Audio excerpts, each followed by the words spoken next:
Good afternoon. आज हम लोग झारखंड के एक नई वैकेंसी पर चर्चा करते हैं। ये वैकेंसी जेएसएससी का आया हुआ है और इसमें कंप्यूटर योग्यता पर आधारित है। और इसमें सिर्फ कंप्यूटर सीखना जरूरी नहीं, कंप्यूटर के टाइपिंग की एक स्पीड का होना भी ज़रूरी है। और साथ साथ आपको कंप्यूटर का एक अच्छा नॉलेज होना भी ज़रूरी है। कोई ज़रूरी नहीं है कि कंप्यूटर का प्रोग्रामिंग का नॉलेज हो, लेकिन कंप्यूटर टाइपिंग आपकी अच्छी होनी चाहिए। और कंप्यूटर टाइपिंग के साथ साथ इसमें एक स्टेनो का भी पोस्ट है, यानी कि आपका लिखने का गति और बोलने का गति दोनों समान होना चाहिए। तो ये वैकेंसी एक अच्छी है, खास करके हमारे यहाँ तो है झारखंड में कि सरकारी नौकरी का एक अलग क्रेज रहता है और आप लोग को भी डिमांड रहता है गवर्नमेंट जॉब को लेके। तो इस पूरे वैकेंसी को हम लोग डिस्कस कर लेते हैं। वैकेंसी है झारखंड इंटर स्तर कंप्यूटर ज्ञान और कंप्यूटर में हिंदी टंकन अर्हता धारक पद। ठीक, ये रेगुलर वैकेंसी है, 2023 का था।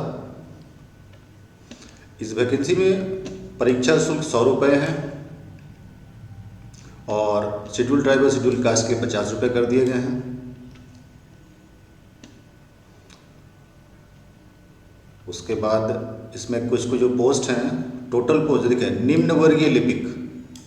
ठीक है, उसका काम सिर्फ टाइपिंग करना रहेगा, मतलब आपको मटेरियल दे दिया जाएगा और आपको टाइप करना है, ये आपका काम रहेगा। दूसरे यहाँ पे भी है सहायक कंप्यूटर ऑपरेटर, सपोर्टर के लिए होते हैं ये लोग। ठीक है, एक है स्टेनोग्राफर के लिए। ठीक है, और दूसरा किसमें नगर विकास एवं आवास विभाग में। फिर उसके बाद है श्रम नियोजन प्रशिक्षण कौशल विकास विभाग। फिर खनन और भूतत्व विभाग। फिर उच्च शिक्षा और तकनीकी शिक्षा के अधीन और तकनीकी शिक्षा निदेशालय के नियंत्रणाधीन विभिन्न राजकीय विद्यालय, यानी स्कूल वगैरह में भी आपको डाला जा सकता है, पॉलिटेक्निक का हो या कोई भी। ठीक, और श्रम नियोजन में भी है, सारे पद दिए हुए हैं और टोटल पद है इसमें 863। तो पोस्ट बहुत है झारखंड के हिसाब से।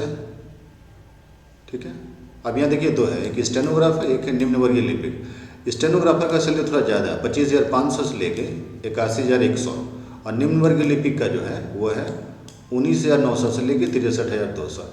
इसका काम ये रहता है कि जैसे आप कभी देखेंगे कि हाई कोर्ट में या फिर बड़े बड़े कोर्ट में या हाई कोर्ट सुप्रीम कोर्ट या लोअर कोर्ट में उधर बोलते जा रहा है डिसीजन पर, इधर उसको लिखा जाता है।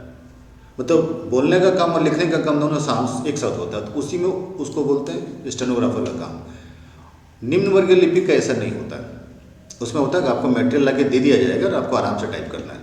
आंसू लेखन उसी को बोलते हैं। ये देख रहे हैं आंसू लेखन, क्या लिखा है आंसू लेखन के लिए? हिंदी आंसू लेखन में 80 शब्द प्रति मिनट और हिंदी टंकन में 30 शब्द प्रति मिनट से गति होना अनिवार्य है। ऐसे कोई बहुत बड़ी बात नहीं है 80 वर्ड टाइप करना। आप अभी कुछ नहीं जानते हो तो 1 मिनट में चाहोगे तो 30 से 35 वर्ड टाइप कर लोगे और थोड़ा सा स्पीड बनाओगे तो 80 हो जाएगा। ये कोई बहुत बड़ी बात नहीं है, इसलिए आंसू लेखन उसी को बोलते हैं। खास करके आप देखते हैं कोर्ट में जजमेंट सुना जा रहा है और जैसे जैसे जजमेंट बोला जा रहा है वैसे वैसे यहाँ लिखा जा रहा है, टाइप किया जा रहा है, उसी को आंसू लेखन बोलते हैं। और हिंदी टंकन में भी दिया गया है 25 शब्द प्रति मिनट की गति से 250 शब्दों को 10 मिनट में कंप्यूटर पर टंकन करना होगा। इसमें 2% का डिस्काउंट दिया गया है, 2% से अधिक गलती नहीं होनी चाहिए, तो ये हो जाएगा। अगर आप थोड़ा प्रैक्टिस करोगे तो आराम से बना लोगे। मिनिमम 25 वर्ड है से इतना के बीच में होना चाहिए। आप कितना भी कोशिश करोगे 60-70 वर्ड पर मिनट टाइप कर लोगे आराम से, अभी भी आपका स्पीड होगा। और अगर नहीं भी है स्पीड तो आप थोड़ा दिन खाली लैपटॉप या सिस्टम बैठ के टाइप कर लेंगे तो सीख जाएंगे। इसमें यहाँ पर ऑप्शन रहता है न्यूनतम शैक्षिक योग्यता 10+2 ये दिया हुआ है, इंटरमीडिएट होना चाहिए। ठीक है, 18 साल की आयु होना भी जरूरी है। ठीक है, न्यूनतम आयु कितना दिया हुआ है? 18। जनरल के लिए मैक्सिमम आयु 35 है और ST/SC महिला के लिए 40 है, बाकी सब के लिए फिर 38 भी है। OBC के लिए 37 है। ठीक है, इसके बाद इसमें अगर कुछ टॉपिक है जो डिस्कशन के लायक है तो वो डिस्कशन लायक है इसका सिलेबस। अगर आप इसके सिलेबस पे जाके देखेंगे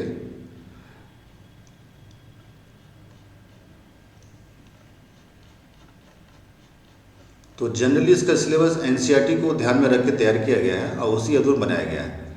एग्जाम इसमें एक ही एग्जाम है, मुख्य परीक्षा एक परीक्षा ली गई, यहाँ पे मेंशन भी किया गया है कि परीक्षा एक ही होगी। परीक्षा एक चरण में ली जाएगी, स्पष्ट लिखा हुआ है। ठीक, और यहाँ देखिए लिखा हुआ है परीक्षा का स्वरूप आयोग द्वारा OMR आधारित परीक्षा ली जाएगी। परीक्षा यदि विभिन्न समूह में होता है तो अभ्यर्थियों के प्राप्त अंक का नॉर्मलाइजेशन किया जाएगा। ये करना पड़ता है, जब 2-3 शिफ्ट में एग्जाम होता है तो नॉर्मलाइजेशन करना पड़ता है, क्योंकि हर शिफ्ट का क्वेश्चन का लेवल एक जैसा नहीं होता है, तो ये करना अनिवार्य हो जाता है। ठीक, 2 घंटे का एग्ज़ाम होगा। पेपर 1 में जो एग्ज़ाम है हिंदी 60 नंबर का, इंग्लिश 60 नंबर का है। जनरली ये जो एग्ज़ाम होते हैं वो ग्रामर बेस होते हैं, इसमें कुछ नहीं। और यहाँ लिखा हुआ है हिंदी और अंग्रेजी में से प्राप्त अंकों को जोड़कर 30% लाना अनिवार्य है। हो सकता है कि हिंदी में अगर आप 30 ले आएँ 30% तो काम आपका हो जाएगा। यानी 120 में 36 लाना है आपको, तो 36 आप 60 में से लाएँ या 36 आप इससे लाएँ, दोनों में जैसे लाएंगे आपको पास माना जाएगा। दूसरा पेपर जो है वो रीजनल लैंग्वेज का है, उसमें सभी भाषा हिंदी, अंग्रेजी, उर्दू, संथाली, बंगला, मुंडारी, हो, खड़िया, कुड़ुक, कुरमाली, खोटा, नागपुरी, पंचबर्गनिया, उड़िया और संस्कृत। इसमें से 100 क्वेश्चन इसमें पूछे जाएंगे, ये दिया हुआ है। इसका सिलेबस भी दिया हुआ है, इसमें 30% नंबर लाना अनिवार्य है। और पेपर 3 जो होगा वो होगा general studies, Jharkhand general studies और कंप्यूटर का नॉलेज 50 नंबर का। इसमें देखिएगा लिखा हुआ है हिंदी टंकन से संबंधित, तो गूगल इनपुट डाउनलोड कर लीजिएगा और उसमें जितना भी शॉर्टकट फॉन्ट है जरूर याद रखिएगा, क्योंकि इस एग्जाम में शॉर्टकट जरूर पूछेगा, सभी का शॉर्टकट पूछता है वो देखो। अब कंप्यूटर का नॉलेज पूछेगा, खास करके आपको MS ऑफिस में MS वर्ड और MS एक्सेल का अच्छा जानकारी होना चाहिए, तभी आपको इसमें थोड़ा मौका मिल पाएगा अच्छे से। वैसे तो सभी अप्लाई करेंगे लेकिन वो सिलेक्शन जो है उसी आधार पर करेगा। ठीक, पेपर 1 में न्यूनतम 30% अंक अनिवार्य ये लाना पड़ेगा, अगर आप फेल हैं तो फिर परीक्षा फेल। मुख्य परीक्षा में क्या क्या पूछा जाएगा ये दे दिया गया। 20 नंबर का अनुच्छेद है पैसेज और 40 नंबर का व्याकरण है। इंग्लिश में भी वही कहानी है, 20 नंबर का पैसेज, 40 नंबर का व्याकरण है।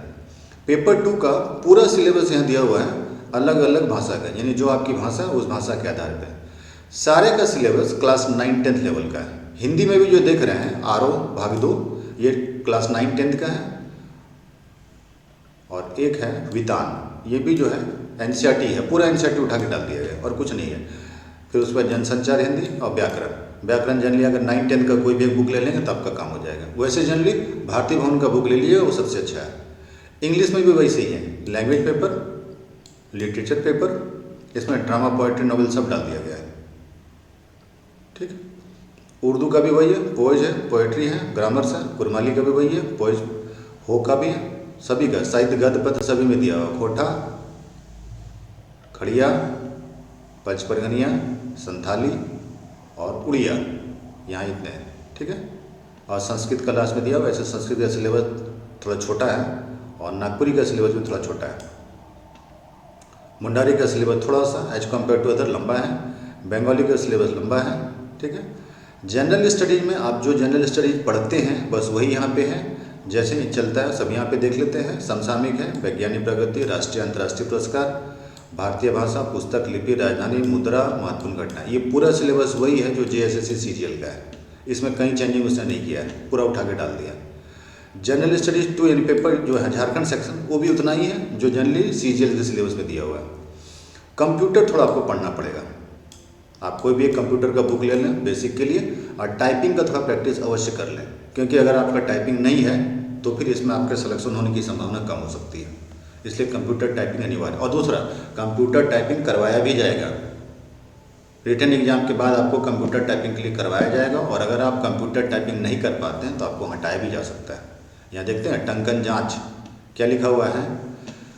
1-2 अंक की विशेष अनुसार मुख्य परीक्षा उपरांत अभ्यर्थी का कौशल परीक्षण लिया जाएगा, स्किल डेवलपमेंट। इसमें अपेक्षानुसार अभ्यर्थियों के टंकन परीक्षण और आंसू लेखन की टंकन की परीक्षा ली जाएगी। इसमें उत्तीर्णता मानक हैं, क्या मानक देख लीजिए। पहला है कुर्तीदेव में 10 फॉन्ट पे 250 शब्द प्रति मिनट से 25 शब्द प्रति मिनट से 250 शब्द का कंप्यूटर टाइपिंग होना अनिवार्य है। इतना अगर नहीं रहेगा तो नहीं होगा, और आपको हटाया भी जा सकता है।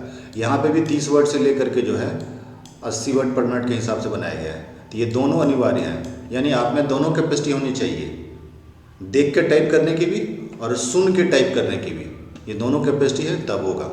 इसलिए आप थोड़ा टाइपिंग प्रैक्टिस जरूर कर लीजिएगा उसी आधार पर। और लास्ट, मुख्य परीक्षा के आधार पर मेगा सूची का निर्धारण, यानी दोनों मिला करके फिर मेगा सूची का निर्धारण किया जाएगा, और तब आपको फिर जो है वो रैंक मिलेगा। वैसे जॉब अच्छी है, अब जिसको ज़रूरत है, जैसे मान लीजिए किसी का टाइपिंग बहुत अच्छा है, कंप्यूटर में बहुत अच्छे स्किल्ड हैं और आपको जनरल स्टडीज़ का अच्छा नॉलेज है, तो मेरे ख्याल से आप इस फॉर्म को भर सकते हैं और ये आपके लिए एक अच्छा मौका है। ठीक, सीट भी कम नहीं है, 800 सीट कम नहीं होता है। ठीक है, तो आप अपने हिसाब से देख लें, जिसको लगता है कि आप इसके लिए योग्य हैं आप इस फॉर्म को जरूर भरें। ठीक है, मेरी ओर से आप लोग सभी को ढेर सारी शुभकामनाएं। जय हिंद, जोहार।